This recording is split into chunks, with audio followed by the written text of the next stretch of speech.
What do you get when you cross a Detroit V8 with a Roman fashion model? A Cadillac so sexy it could have made Rita Hayworth blush, and possibly did.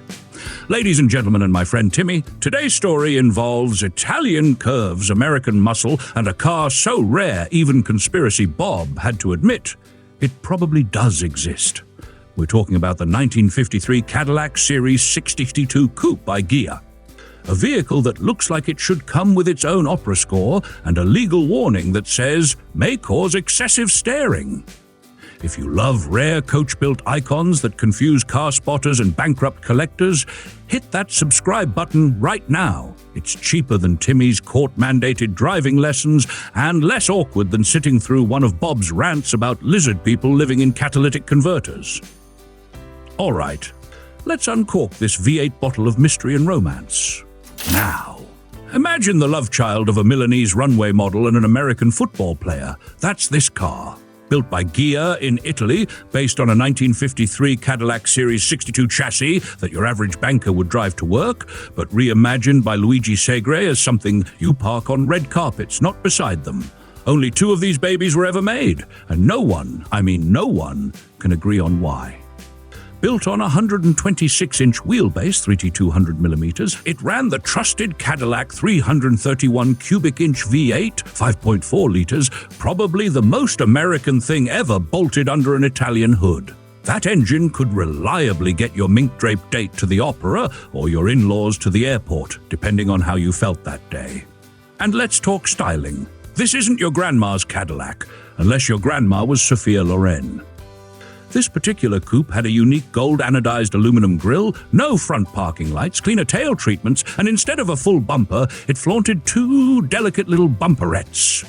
You know, the kind of thing Timmy once tried to use as a bottle opener at a car show. Still apologizing for that. Oh, and it looked like an Alfa Romeo until it didn't. The size, the presence, the hood wide enough to host Thanksgiving, that's all Detroit. But the curves, pure Ghia. It's like eating pasta on a Harley. This car was restored by the late Mike Fennel, a restorer so legendary, I think even the car blushed during the process. It was originally picked up for its current owners by Don Williams of the Blackhawk Collection, and no, not the guy who makes hats. Don knew what this was, automotive haute couture with a V8 soundtrack. But here's where things get weirder than Bob's basement bunker. Nobody knows who ordered these cars. Was it Cadillac? Highly unlikely. They were busy hyping their Eldorado and Le Mans show cars. Was it Chrysler? That's even more confusing, since Ghia was already working with Chrysler. And yet, here we are, staring at a Cadillac with more Italian flair than a mozzarella fight in Naples. One rumor says Rita Hayworth got one as a gift from Prince Ali Khan, her ex-husband and notorious fan of grand gestures. Which makes sense. Another version says John Perona, owner of El Morocco nightclub, had it in New York, parked next to his Ghia-bodied Ferrari 340 America. That's how you know you've made it. When you've got a garage so pretty, even the neighbors stop gossiping about your noisy parties. Now, let's not ignore what makes this car a little awkward. No one really knows where it came from or who drove it first. It's a museum piece with an identity crisis, a unicorn wearing cologne. And because only 2 were built, every detail, from the grille to the tail fins, is a one-off masterpiece that probably caused someone at Ghia to quit out of exhaustion. I believe this is the kind of car that doesn't just tell a story, it hints at one, like that shady guy at a poker table who never shows his cards. I think the mystery makes it even more irresistible. Now for the good stuff. This specific Ghia-bodied Cadillac sold at auction for $1,430,000, approximately €1,295,000, back in 2016 at RM Sotheby's in Phoenix, Arizona. At the time of its first public appearance in 1955, it was listed for $10,000, roughly $115,000 to $120,000 today, adjusted for inflation. And that was back when $10,000 could buy you a house, a lawn, and a neighbor didn't install 37 solar panels without asking.